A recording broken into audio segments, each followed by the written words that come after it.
Natutulog ka, ha?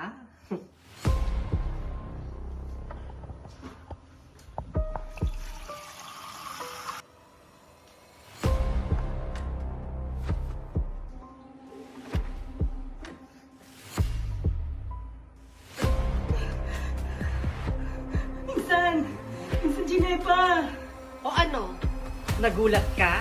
Ba't mo naman ako sinabuyan ng tubig? Natutulog ako eh. Design mo yan. Anong oras na hindi ka pa bumabangon dyan? Saka, ang dami-daming ginagawa dito sa bahay. Oo, alam ko naman yun. Alam ko na yung mga pwede kong gawin dito sa bahay. Pero ba't kailangan mo akong buhusan ng tubig? Mali yun, Ginebra. Kung sa'yo mali, pwes sa akin, tama yon. Minsan, Ginebra!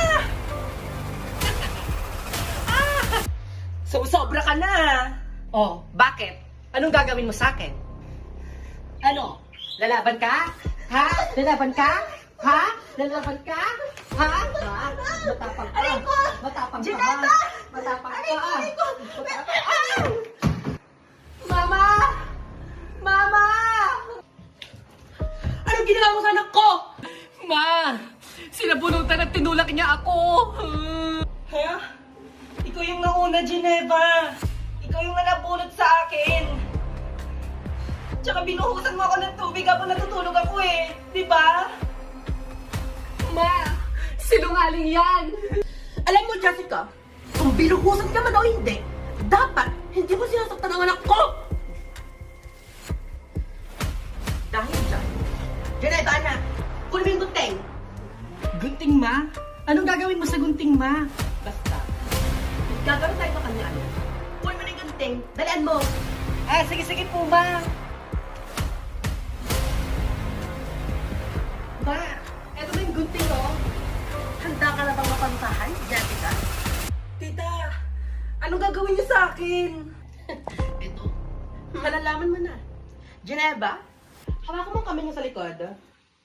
Tita, Kami yung kamay mo. anong gagawin niyo? Kami yung kamay mo. Tita! Kami yung kamay. Ginebra! Insan! Kami yung kamay mo sa likod. Manahimik ka. Eh kung hindi ka sana gumawa ng hindi namin ikakatuwa, eh di sana, hindi nangyari sa'yo to. Tita! Gulo, dito lang yung kamay mo. Tita! Gusto mo pong masaktan lalo, ha? Ginebra! Gugupitin ko na yung buhok mo, Jessica. Gulo. Tita, wag po! Huwag niyo po itong kupitin! Inalagaan at pinahaba ko po itong buhok ko na ilang taon!